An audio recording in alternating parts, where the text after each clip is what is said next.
يا عبد الله ربي سرها جالتون وقالوا بتشون في سرو ما يؤونتين جدي وانت براهن تري irratti wal gorfamuu qaba irratti wal jajjabeeffamuu qaba namni kamullee dogoggora yoon dogoggorellee namni maana waamee nan gorsini yoo dhimma natti ka'uu qabaatellee ani nama xiqqoodha nama isaanirra caalu miti na waamee maanattiin ka'ini achitti hatta yoo fedhe maana rukutin yoo qaamaan arginan garafini jechuudha maalifi ulamaa kabajuun yookaan ammoo ustaaza kabajuuni dirqama keenya osoo haadhaa fi abbaa keenya akkasitti osoo hin jedhin yoo osoo haadhaa fi abbaan keenya waan tokko nu barsiisanii abaa caadaa fi alif baataa kan nu barsiise ustaaza jechuudha.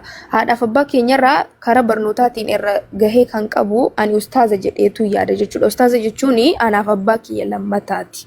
Siigalee ani hamma wantin jedhe bar waan biraa miti dhugaa dubbachuudhaaf mana kanatti Abdallaa waan ati beekuu qabdu ni beeku hunduuni kijibu malee kana dura video akkamillee akkan hojjedhu akkamittillee akkan hagam beekurraallee barsiisee akkamitti akkan barnoota fudhadhu hunduu ni beeku siigalee Abdallaa anallee amma kan miira keessa seensisee illikiitti na seensisee ayyuun hinuma mu'atamuu qabdiidha malee osoo isa haqaa ta'ee fakkeenyaaf masalan jalqaba irratti jechuudha baay'een isaanii ni dhufu anillee hin dubbadha iddoon dadhabee adda kutetti isaantu itti darbanii dubbatu hin dubbatu badiin hin turre kana dura hamma badiin tokko dogoggorri argame parsantii 100 keessa osoo gaariin 99 jiru gaafa waa tokko barleessu 100 keessa jechuudha 99 akka gaarii ture hunduuni beekani ragaa irratti ba'ani parsantiin tokko kun yeroo badduu waan 99 gaarii hojjedhaa ture sana har'a lafatti gadi naqanii natti deebi'anii naraggaxuu na arrabsuutu caalamu yaa ayyu kuni dogoggora siin hin malu kanarratti nutillee support si goona koottu nutti dabalamii ta'i nurraa dhaggeeffadhu eegasii hagasii hubatteerra hubachiisi jechuutu salphaamoo intalli akkasii durumaanuu akkana maaloo jedhanii nama raggaxuutu caala ana kanatu miira keessa na seensisee dubbadhee ammas taanaan dhiifama narraa godhaa narraa taa'a ani dhimman ustaaza tuquuf hin qabu ustaaza jechuun anaaf abbaa kiyya lammataati osoo lubbuu kee laadhuuf jedhanii ani ustaazaaf lubbuu kiyya nan laadha jechuudha ofii jaraa miira keessa seenanii badii tokko jedhanii hamma ustaaza wal jettanuu wallahi waa'ii kiyya tasuma hin beekani wallahi rabbii kiyyattiin kakadhaa waan takka hin beekanii kanaafu dudduuba isaanii namoota as na bira turantu anaan dhimma biraan yaani waanuma kana ta'ee xiqqoma waa irratti waan wallolleef dhaqanii dubbii qasaasaranii isaanitti himanii jennaan isaanillee na arrabsanii arraba sanattiin deebii kenne ustaazni naman arrabsu na gorsaatii na waamaa yoo kanan taane akkas jedheen dubbadhe kanarraa ammoo ani har'allee borillee yoo rabbiin aafiyaa kiyya na keessaa fuudhee yookaan ammoo umriin kiyya yookaan lubbuun kiyya baddee jette malee ani waan hubadhe tokko hubachiisu yookaan ammoo waan ifanaaf ta'e tokko fakkeenyaaf rabbi tokkicha ta'uu yoo ifanaaf ta'e ani bar rabbi tokko ta'uun ifanaa ta'e raamii akkasitti na hubadhaa jedhee waan hubadheerraa waan hin beekne silaa hin beekuumi barachuun fedha inshaallah namni immoo beekumsi isaa guutuun hin jiru waan hin beekne nan baradha sana dirqama kiyya waan ta'eef jechuudha kanaafu ani osuma ila yeroo duraanii hunduu ni jiru hunduu as jiru hunduu asitti dubbataa jiru hamma kan nama raase kan namni miira keessa seene dhimma beekumsaa miti dhimma islaamummaa miti dhimma nama tokkooti dubbichi dubbiitu wal keessa jira jechuudha Abdallaa ati waan hin beeknetu maybe hin hubanne ta'a malee namoonni yeroo dheengaddaa as na bira ta'anii ofii isaanii iddoon dadhabetti harkaa fuudhanii na gargaaraa eeni akkasi ayyuu kana akkas godhi jedhanii asitti support na godhaa har'a dhaqanii achi deebi'anii intalli kun beekumsa hin qabdu dubbii kanarraa haa dhaabbattu yoo jedhanii kuni ayyuu biratti fudhatama hin qabu dhiifama naaf godhaati jechuudha ansiluma waan hin beekne nan barsiisa hin jenne waan beekurraa waan hubadhurraan isin hubachiisa namni fedhanii dhaggeeffataan dirqama way kottaana jala taa dhaggeeffadhaa jedheera la waan hubadheeraa sin hubachiisa waan beektanu na barsiisa kan man dubbadhee dhiifama manarraa godha. Ammallee yoon badii qabaadde akkasitti na gorsaadha. Yoon iddoo islaamummaa keessatti namni kamillee dogoggora gochuun hin ayyamamuu fi maaliif islaamummaan kuni akka qoosaatti waan dhuftee miti dhiiga nama baay'eetu itti dhangalahee as nu bira geesse waan ta'eef jechuudha. Akkuma qoosaa harka keenya irratti hin jedhamu garuu ani waan hin beekne irraa osoo hin taane waan hubadhe irraa isin hubachiisaadha allaqe. Tarii namni hamman hubadhe hin hubannetu jira. Namni kuni hagan hubadhe irraa hubachiisaa walirraa wal hubannaa jedhaa jira malee siluma ayyuun dhimma biraallee isinirraa hin qabdu way faayidaa wayillee waan isinirraa argattu hin qabdu. Ani akka nama tokko nama mana maadaamii dalaguudha. Hayyee ani nama akka nama tokkootti ani nama mana maadaamii dalaguudha.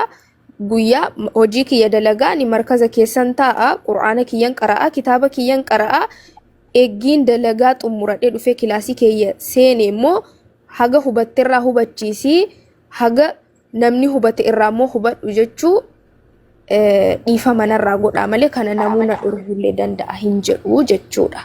Yoo badii isinitti fakkaatellee afoonaa dhiifama manaa godhaa wayye suudii.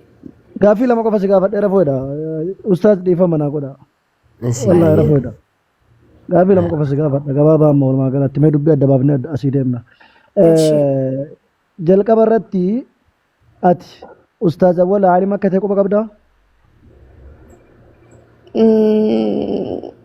Aalima yeroo jettu aalima nama biyya keessa barnoota xumuree yuunivarsiitii Madiinaadhaa barnoota dabalataa sadarkaa digriitti barachuudhaaf kitaaba biyya keessatti ulamaa Harargee Arsii bakkeewwan hedduu garaagaraa keessatti qara'uudhaan Baalee fanni hedduu qara'uudhaan akkasuma nama sadarkaa ijaazaa biyya keessatti immoo yoo barsiisuu barbaade hadiisarraa barsiisuu danda'u fanniiwwan garaagaraa irraa biyya keessatti akka aalima kamitti taa'ee barsiisuu danda'u ta'uu quba qabda?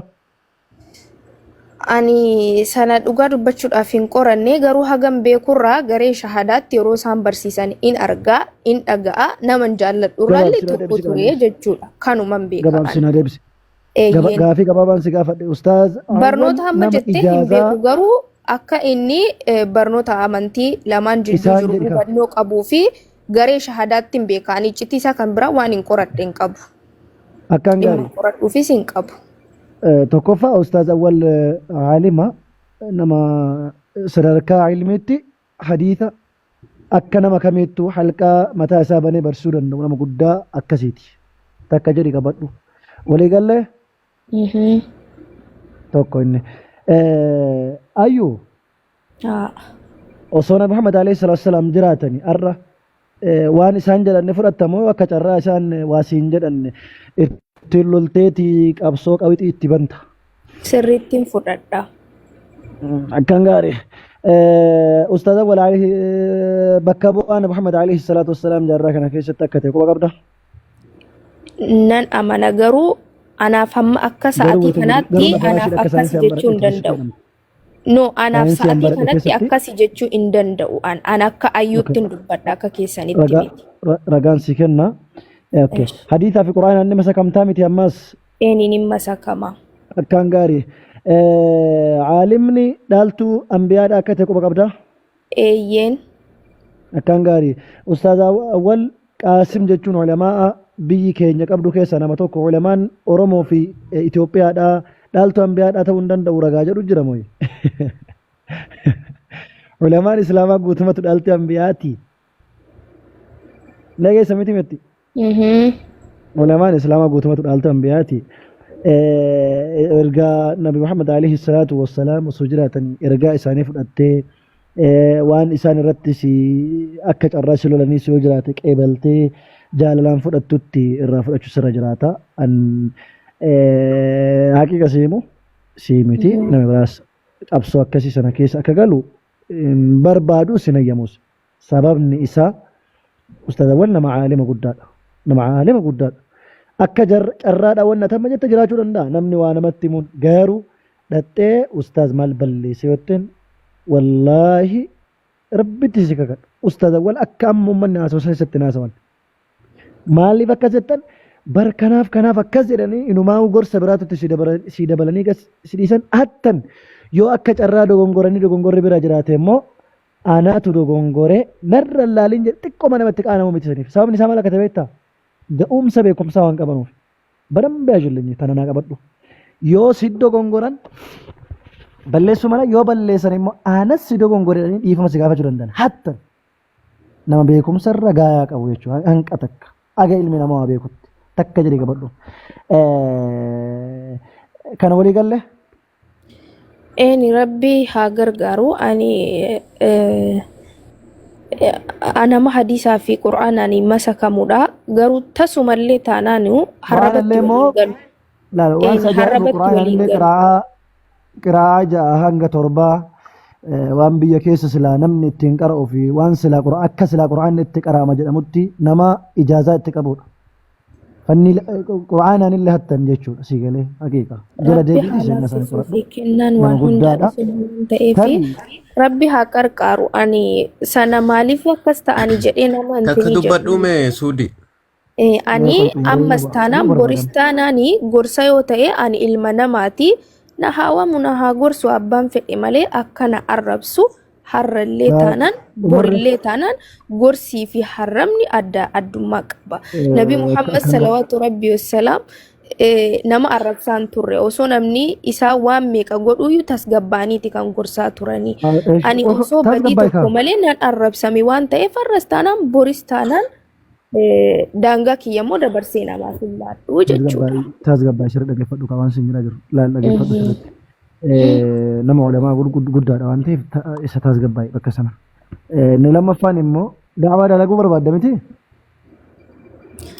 Ani daawaan dalagan jenne waan baradhee hubadhe irraa nama hubachiisa jedhe malee daawaa jechuun yoo yeroo hubachiisuun karaa lama qaba. Hubachiisuun karaa lama qaba. Inni tokko ijoollee keenya islaamaa ta'anii barsiisuu yaadachiisuu jedhama. Inni kan barsiisu ta'a. Daawaa yaamuudha. Ati kan barbaadda kana keessa? Ani yeroo jettu yaamuu barbaaddamoo yaadachiisuu barbaaddamoo barsiisuu ani namni kamillee namni dachii kanarra jiru akka rabbi tokkichoomsuun barbaada allaqe. Akka namni rabbi tokkichoomsu barbaada yoo ta'e qilleensarra hin jiru wajjin lafarra jira kottuuti dalagaa si humna daa'ii dubartoota hin qabnu nu faana dabuuf dalagda salphaan isarra walii galla. Suudi ati qoosaa jirta osoo nuti haqiiqa maal qoosaani barre gammoojjii keessa deemaa olee galaa bare gaafii takkan qabu wallahi qaladaan jiru. I'm serious bakka eega daawaa barbaadde keessa deemtee dubartoota sii kenna damee dubartoota dalagda biyya keessatti majlisni hayyama si haa kennu achi booda maal goota damee dubartoota irra dalagda dabuubiin kun lafa jira uummanni kufriin nyaataa jirti eega lubbuun namaa haa baraaramtu barbaadde jechuudha. Kama ulamaa itti immoo hin bu'in. Rabbi irratti ammas taanaan bar ulamaan tuqne suudii maal jechuudha.